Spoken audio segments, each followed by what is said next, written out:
অনুশীলনী 5.2 ঘ দেখো এরকম দেওয়া ছিল। এটাকে a স্কয়ার মাইনাস b স্কয়ারের সূত্রে ভাঙাইছি। আর নিচে দেখো a square plus b square minus 2ab, এটা হলো a মাইনাস b হোল স্কয়ারের সূত্র পড়ে। আর এটা a plus b whole square minus 4ab, এটা অনুসিদ্ধান্ত 4 নম্বর পড়ে। তাহলে অনুসিদ্ধান্ত 4 number a minus b whole square সমান a plus b whole square minus 4ab।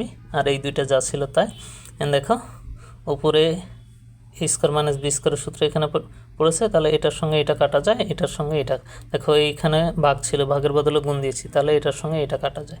তারপরে দেখো এখানে আবার a square minus b square ছিল, তাহলে a plus b into a minus b, এটা এখানে নামাইছিলাম, এটা এখানে, এটার সঙ্গে এটা কাটে, এটার সঙ্গে এটা, তাহলে থাকলে এটাই অ্যান্সার। এই অঙ্কটা বিস্তারিত দেখার জন্য রিলেটেড লং ভিডিওতে যাও। ধন্যবাদ।